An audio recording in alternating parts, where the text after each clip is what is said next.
ใน4 ตัวกับสบายดีพ่อแม่พี่น้องเมื่อทุกคน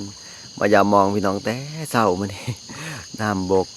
พี่น้องเอ้ยบอลคอยกัดป่านี่บอลคอยมากัดป่าอยู่วางนี่พี่น้องแล้วเขาก็ใส่มองในหนาด่างนี่แหละพูดปลาหลายอยู่มันบอลพวกพี่ใส่มองคอย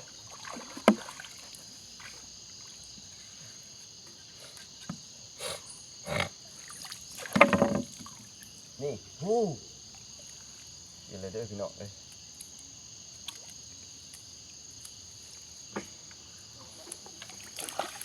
เอาที่อะไรนี่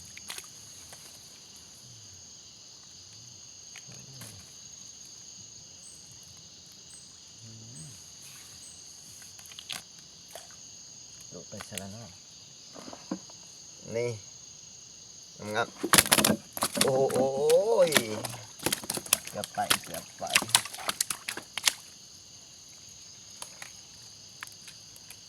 เอาแล้วเข้ามาน้ำผีนะพี่น้องมันมองขาดมันปลานี่เด้ออันนี้ปลาจอกเด้อพี่น้องอันนี้เด้อปลาตัวใหญ่ปลาแหลกแหกมาเด็กเดินโตนพี่น้องโอ้โห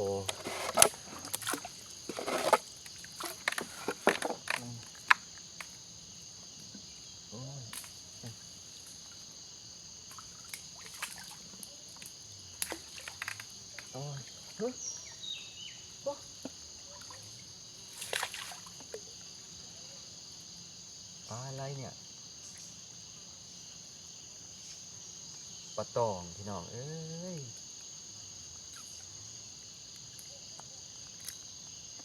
นี่สวยเลย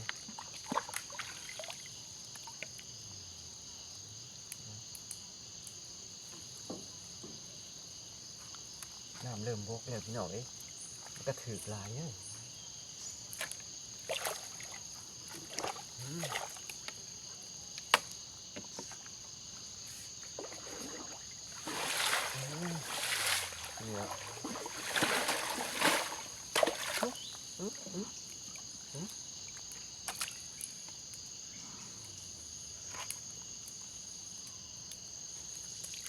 มาพี่ได้พี่น้องเอ้ย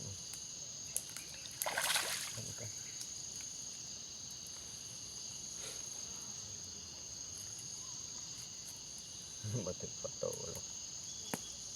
นี่พี่น้องสวยงามเลยอันนี้จะเป็นปลาปัสกาโอ้โหปลาถือพังบนจะเซลจะพี่น้องนี่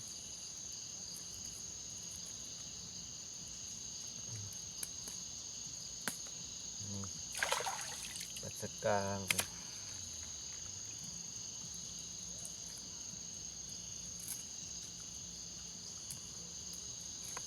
อันนั้นนี่อะไรสาวลงไปแต่มันเองเลย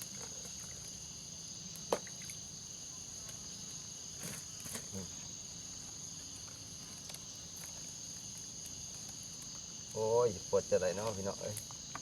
เมื่อมันทำอุลุดีๆเข้าไป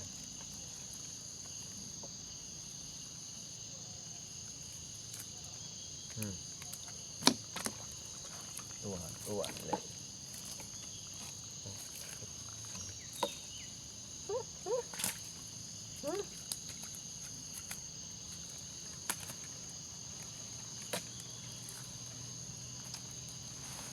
ปลาด้วยเนาะโอ้ยมันเกี่ยวก็จะได้วะปวดยากเดี๋ยวมันโมโห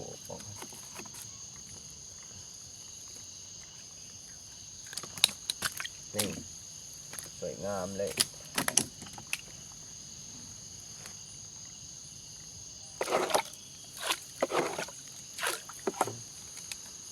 นี่โอ้เผื่อปวดได้โอ้ตัวมันงามเด้อเนาะ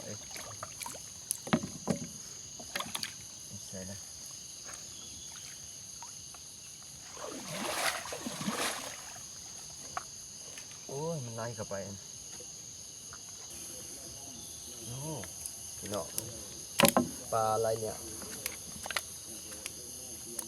ปลาจอกเด้อพี่น้องปลาจอกในบ้านเพิ่นปลาได้หน่อยกับปนเนี่ยโอ้ยเป็นจังไหนวะ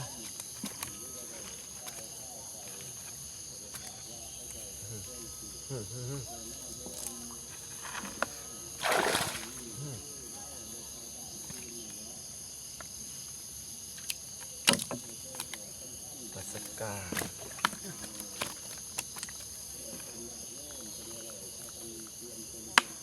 โอ้เหือน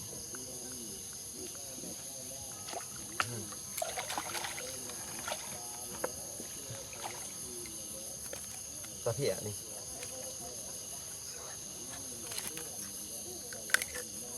นี่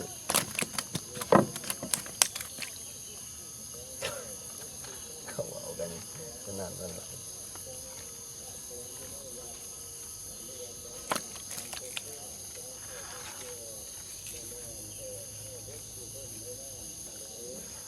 ปลาให้เปิดหิน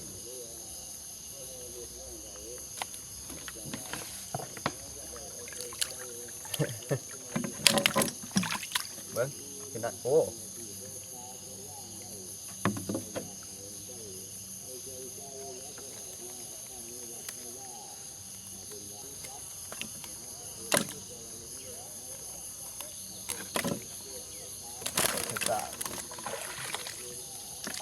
มองกับมองขาด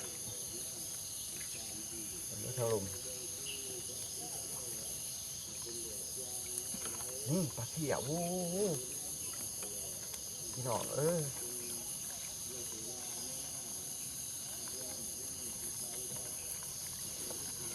ครับผมบอกสวยๆเลยนี่ปลาสกา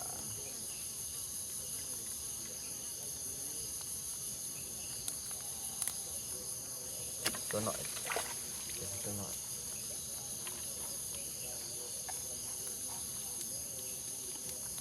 เดินนี่โอ้โหสวยเลยมองอันนั้นเลยพี่น้องอันนี้มอง6 เส้นเลย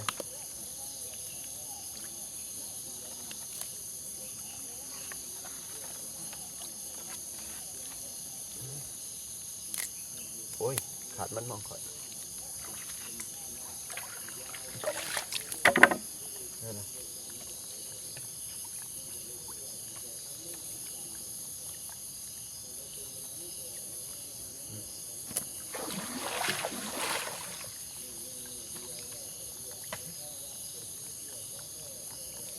โอ้ยเนี่ยมาขาดแน่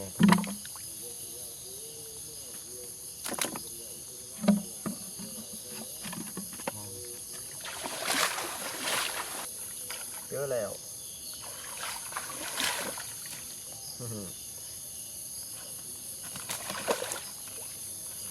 ปลาตะเพียนตัวใหญ่นี่สวยงามเลยใหม่ก็หลายโคตรใหม่ก็อันตราย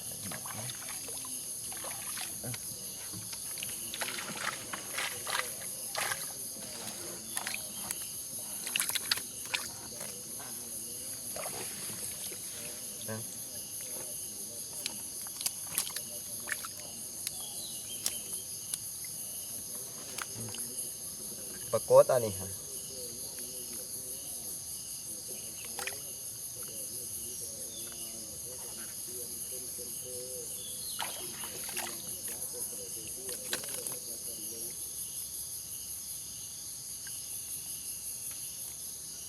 นี่เฮ้ยใหม่เนื้อต่างหากใหม่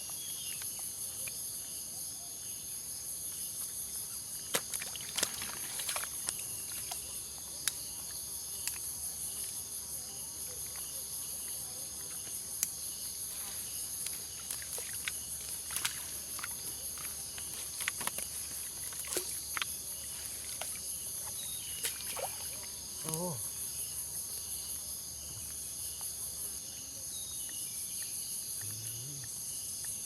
ี่พี่น้องเอ้ยโอ้สวยงามสวยงาม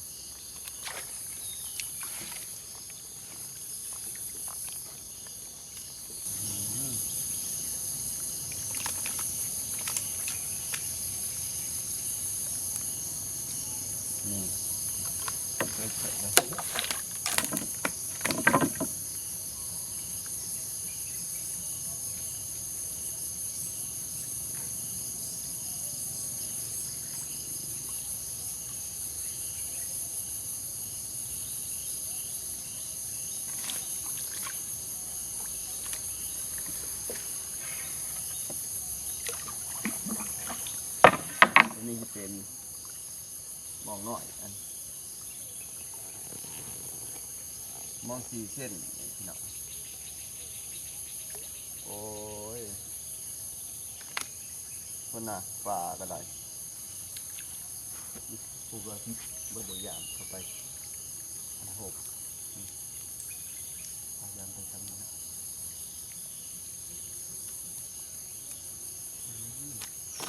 ปลากับปลาน้อยๆบานปดกับปดอย่างเงี้ยพี่น้องเอ้ย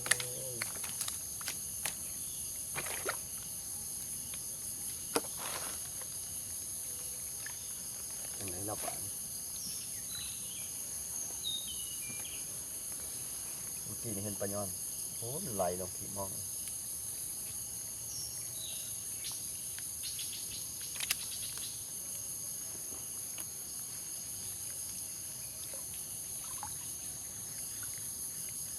นี่โอ้โอ้ยังอันตราย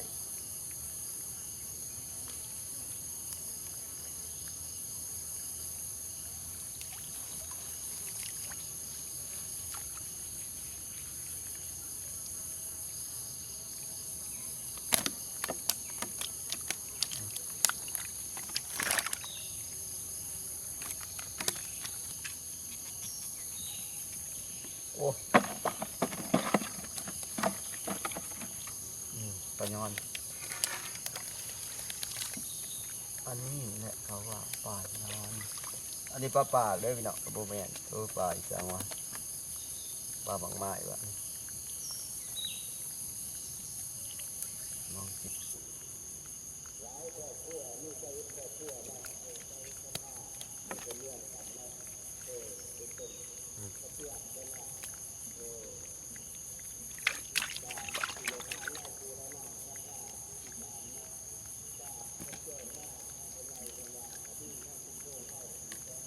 มาเบิ่งผลงานข่อยพี่น้องถือว่ามานเสร็จแล้วเกินมื้อนี้ได้ปลาเพียโตงามๆพี่น้องเอ้ยนี่ปลาเพีย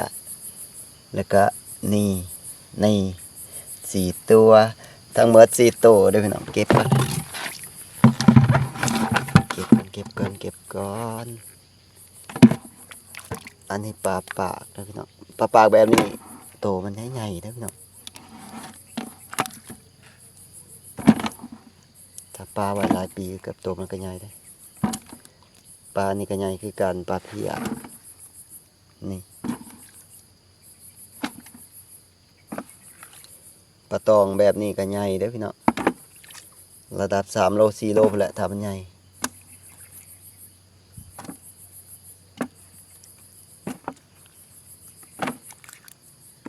อันนี้ก็ใหญ่คือกันนี่อันนี้ปลาโจกพี่น้องลูกมันอันนี้